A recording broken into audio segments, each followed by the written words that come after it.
Hi, Michelle. It's so great to have you here at AIAA Ascend Conference. And I was just wondering if you could introduce yourselves and talk a little about how your company was founded and your journey.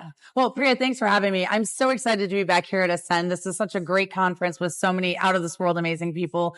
I've had a little bit of a variety of a career. I started in operations at Johnson Space Center with the International Space Station, but I now run Higher Orbits, which is a nonprofit that utilizes spaceflight as a way to get students more engaged with STEM while building teamwork, leadership, and communication skills.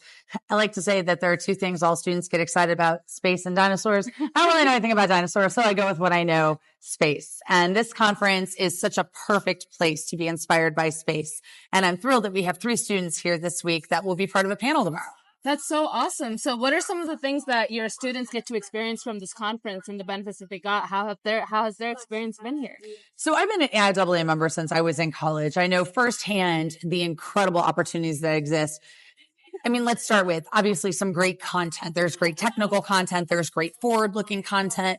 But I'm a big fan of the fact that this is an opportunity to network, to really dive into what is this industry. We don't just exist in a job function. We exist as a ecosystem, if you will. And so for the students to get to meet other people in the industry, meet other students like yourself, meet people who could be their future employers, for them to get a feel for everything, to me, that's an incredibly special opportunity that is part of this conference. That's so incredible. And you mentioned your experience at NASA. Do you think you could tell us a little more about the different roles you did and the most exciting parts? Like, I know you trained some astronauts. Sure. So I've been a space geek since I was like literally this big, and working at Johnson Space Center was my dream. Human space flight is my jam. I mean, planetary stuff and all that is great, but human space flight was my jam. I started off in the payload safety review for the International Space Station, which comes into handy now that we're selecting student experiments to fly to space. That's awesome. But then I moved on to work in mission control for the International Space Station and as a technical instructor for astronauts. Wow, that's incredible. They're like I'm the mama bear, right? Aww. Of like, oh, y'all are going to space. Let's make sure this all works out well. I'm as a teeny, tiny piece. But to get to be part of something so big as humans flying to and living in space, that really inspired me. And it's part of what inspired me to start Higher Orbits. I joke that I went from telling astronauts what to do to telling future astronauts what to do. And then people generally ask which is more difficult, and I will refrain from answering that in public content. Okay. And what got you into space? And to go off of that, well, how do you think we could get a more diverse group into the aerospace community?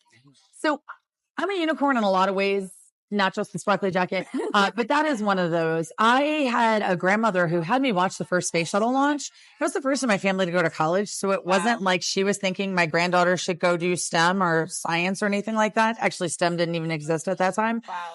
I just fell in love with it. And I was the oddball actually in my school because nobody else was talking about space. I'm really excited that space is more mainstream now. Yeah. So kids can talk about space and it's cool. The thing I think we can do to bring more students into STEM in a diverse way, and diverse means a lot of things, not just what we look like but where we come from. I mean, the kid from Vining, Minnesota, I love that the kid from Vining, Minnesota, which is a population of 60, has Karen Nyberg as an astronaut as a role model, because you can't be what you can't see also comes from like, well, but nobody from here has done it. Yeah. So I think being able to broaden where people come from, our backgrounds, the diversity in all of the ways is how we broaden the diversity in our industry, and bringing it to the students, meeting them where they are, I think is really important. That's so awesome. And just to close this off, a final question. What are some ways that young students that are interested in space and STEM can like overcome those barriers and get into the industry? What advice do you have for that? So my advice first and foremost is get out of your own way. The answer is always no if you don't ask, and you can't get it if you don't apply. So be open to possibilities and opportunities. And if it doesn't work out at first, try again, because most astronauts didn't get to be an astronaut on their first try.